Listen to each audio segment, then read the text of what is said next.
नमस्कार, आदाब, प्रणाम। मेरा नाम है पार्थ और आप सुन रहे हैं ध्वनि।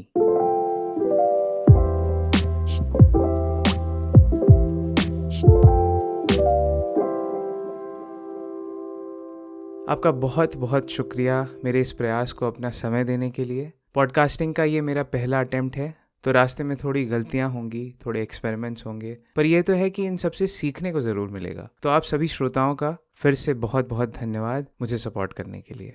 कुछ लोगों ने मेरी बहुत हेल्प करी है इस आइडिया को शुरू करने में, इनके नाम मैं शो के अंत में बताऊंगा। उनका भी शुक्रिया। एक कोशिश ये भी है कि और लोगों के साथ जुड़ा जाए और उनके साथ भी काम करने का मौका मिले। चलिए, अब मैं आपको जल्दी से अपने प्लान्स के बारे में बता दूं इस पॉडकास्ट को लेकर। एक छोटा सा डिस्क्लेमर देना चाहूँगा, मैं पॉडकास्ट शब्द का काफ़ी प्रयोग करने वाला हूँ इस एपिसोड में, तो बुरा मत मानिएगा।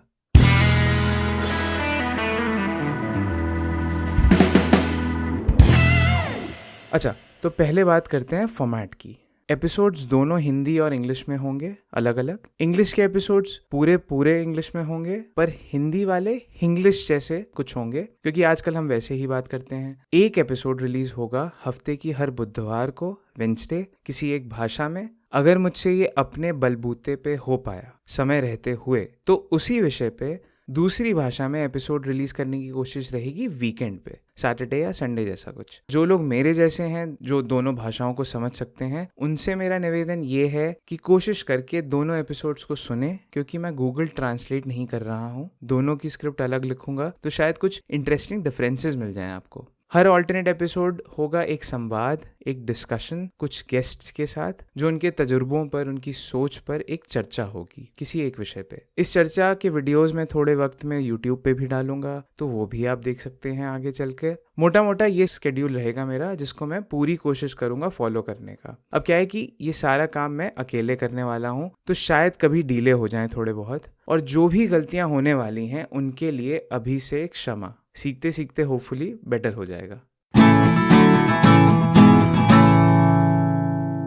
ठीक है, तो ये तो हो गया अपना फॉर्मेट। अभी बात करते हैं इस सोच की, इस शब्द की, जो कि है ध्वनि। आपको ये पता ही होगा कि ध्वनि एक संस्कृत शब्द है जिसका मतलब होता है आवाज। कमाल की बात यह है कि ज्यादातर भारतीय भाषाओं में इस शब्द को ऐसे ही प्रयोग में लाया जाता है। ये संदर्भ पे निर्भर करता है कि ध्वनि शोर को भी कह सकते हैं और संगीत को भी। तो आइडिया यहाँ ये है कि कुछ ऐसी बातों को करा जाए जो खो सी जाती हैं इस कोलाहल में जिसमें हम आज जी रहे हैं। डेटा और एल्गोरिदम्स का विस्फोट हुआ है जो पिछले कुछ सालों में, समझना मुश्किल हो जाता है कि सही क्या है और गलत क्या है। कोशिश ये है कि अपने और आपके विचारों को, अवलोकन को, एहसास को, संकोच को एक सच्चा और सुलझा हुआ मंच दिया जाए इस नए और बहुत तरीके से इस परिचित माध्यम के द्वारा, जो कि है ध्वनि। फिलहाल मैं किसी भी बात पे संवाद करने के लिए तैयार हूँ, कम से कम वो चीज़ें जिनका एक्सपीरियंस मुझे या तो खुद हुआ हो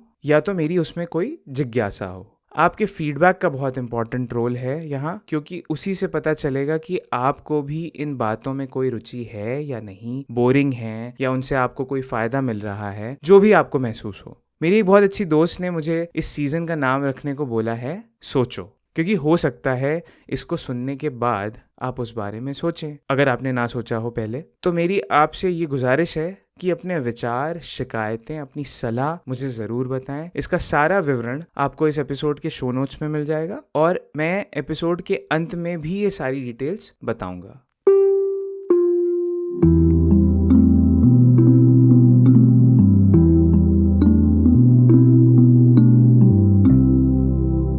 तो इस सीजन की शुरुआत, इस अध्याय का आगाज मैं आपको खुद पॉडकास्ट्स के बारे में बताकर करना चाहता हूँ कि पॉडकास्ट का मेरे जीवन में क्या महत्व है और ध्वनि कैसे एक बहुत ज़रूरी हिस्सा है हम सबकी ज़िंदगी का।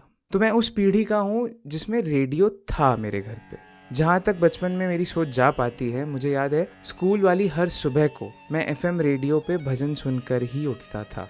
और कहीं ना कहीं मुझे लगता है इस आदत ने मुझ में एक तो संगीत के लिए प्यार दे दिया, और दूसरा मुझे लोगों की बातों को सुनने के लिए एक दिलचस्पी जगा दी। आजकल लोग रेडियो कहाँ सुनते हैं? बस अपनी कार में। और मुझे रेडियो के लिए बड़ा बुरा लगता है ये सुनकर। देखिए, मुझे शायद आपको ये बताने की भी ज़रूरत नहीं है कि ध्वनि का, आवाज़ का हमारे जीवन से काफ़ी गहरा रिश्ता है, अलग अलग तरह से। और इस बात को सोचिएगा आराम से एक बार। ध्वनि हमें मनोरंजन भी देती है और समाचार भी, खुशी भी देती है और दर्द भी, और बहुत बार हमें सोचने पर मजबूर करती है।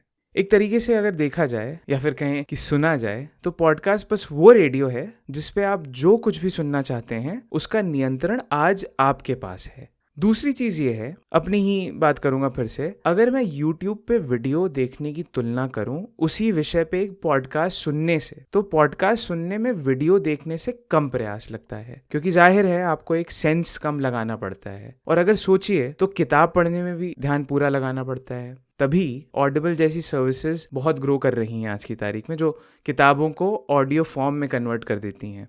अच्छा, इससे एक ये सवाल निकलता है कि पॉडकास्ट सुना कब जाए, क्योंकि अब खाली बैठ के आप कुछ सुने और साथ में कुछ और ना करें तो थोड़ा अजीब सा हो जाएगा शायद। म्यूजिक को लेके भी यही है। मेरी एक दोस्त का कहना है कि वो पॉडकास्ट तभी सुन सकती है जब वो कोई लंबी बस या ट्रेन की यात्रा पर हो, बस। अब मुझ जैसे लोगों के लिए, बेचारे जो नए हैं इस फील्ड में, उनके लिए तो ये अच्छी खबर नहीं है। पर मैं आपको ये बताता हूँ कि मैं कैसे पॉडकास्ट सुनता हूँ। मेरे लिए पॉडकास्ट का मतलब है रसोई, किचन, खाना बनाना, बर्तन मांजना और शाम के खाने के बाद टहलना। मैं आपको इस बात का भरोसा दिलाना चाहता हूँ कि जब से मैंने पॉडकास्ट सुनना शुरू किया है, मुझको बर्तन मांजने में मजा आने लगा है। और यही खूबी है इस चीज़ की कि कैसे एक उबाऊ काम जिसे कोई नहीं करना चाहता, वो कैसे मज़ेदार बन सकता है। बाय द वे, इस कॉन्सेप्ट को कहते हैं बाय एसोसिएशन, जिसके बारे में हम आगे किसी एपिसोड में बात करेंगे। और पिछले 6 सालों में जब से मैं पॉडकास्ट सुन रहा हूँ, और उनमें आखिरी 2 सालों में मुझे एक ऐप मिली जिसका नाम है स्टिचर,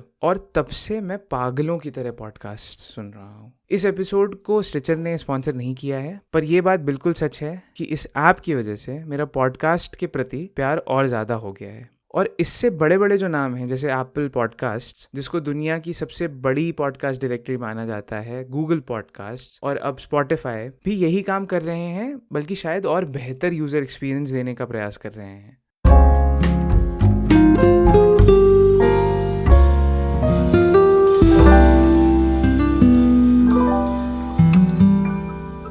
खैर, मेरे इस पहले संवाद का मकसद यही था कि आपको पॉडकास्ट के बारे में थोड़ा अपना नज़रिया बताऊं। अब आप मुझे ये बताएं कि क्या आप पॉडकास्ट से परिचित हैं या नहीं। अगर हैं तो आप कितनी फ्रीक्वेंटली सुनते हैं, और सबसे ज़रूरी, आप कब सुनते हैं पॉडकास्ट। अगर आप इन बातों को वॉइस नोट बनाकर फेसबुक के माध्यम से मुझे भेजेंगे तो मज़ा आ जाएगा, क्योंकि मैं ये वॉइस नोट्स इस शो का हिस्सा बना सकता हूँ और सब आपकी ध्वनि को सुन पाएंगे। मेरी फेसबुक प्रोफाइल है facebook.com/chauhan.parth CHAUHAN.PARTH। अगर आपको किसी और मीडियम से बात करने में सहूलियत लगती है, आपकी सलाह, फीडबैक और उम्मीदों को मुझ तक पहुंचाने के लिए, तो भी मुझे ज़रूर बताएं। जैसा मैंने पहले भी कहा, मैं आइडियाज़ को लेकर बहुत ओपन हूं। अगर आप एक श्रोता से कुछ ज़्यादा बन सकते हैं ध्वनि के लिए, तो बहुत अच्छा होगा।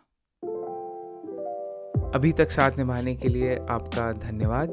इस पॉडकास्ट को प्रोड्यूस और होस्ट किया है मैंने। मेरा नाम है पार्थ चौहान। मैं अभी नेदरलैंड्स में मास्ट्रिक्ट नाम के शहर में रहता हूँ। इस पॉडकास्ट के थीम म्यूजिक के रचयिता हैं क्यूटिपाई हनी बंच, जो कि ओन टेम्पो लिमिटेड नाम के एक कलेक्टिव के साथ भी काम करते हैं। ध्वनि का जो रूप आप देख सकते हैं, ब्रांडिंग करी है सौम्या गर्ग ने, जिसमें शिवांगी गर्ग का भी योगदान है। सुनाटा देव ने इस सीजन को नाम दिया है सोचो, और बहुत सारी और चीजों को परिभाषित करने में मेरी बहुत मदद करी है। मेरे बहुत अच्छे मित्र और आइडिया पार्टनर अभिमन्यु परिजात, मेरे बेस्ट फ्रेंड नमन अग्रवाल और मेरे भाई शौर्यवर्धन सिंह ने भी मेरा बहुत समर्थन किया है। हमेशा की तरह अम्मा और डैडी की हौसला अफजाई के लिए उनका बहुत बहुत शुक्रिया। अगर आपको इनमें से किसी भी व्यक्ति या कलाकार से जुड़ना हो तो मुझे जरूर बताएं। info@dhwani.co.in पर, और लॉग ऑन करें dhwani.co.in/podcasts पे। आप गूगल सर्च भी कर सकते हैं, टाइप करके ध्वनि पॉडकास्ट। अगर आपके जहन में कोई ऐसी बात हो जो आप करना चाहते हैं, या फिर किसी भी तरीके से इस आइडिया पे काम करना चाहते हैं, design, writing, music, sound, editing, कुछ भी, तो भी मुझे प्लीज बताएं। मेरा इंस्टाग्राम हैंडल है par.cha PAR.CHA। मेरी फेसबुक प्रोफाइल है chauhan.parth। सारी डिटेल्स शो नोट्स और वेबसाइट पे तो मिल ही जाएंगी।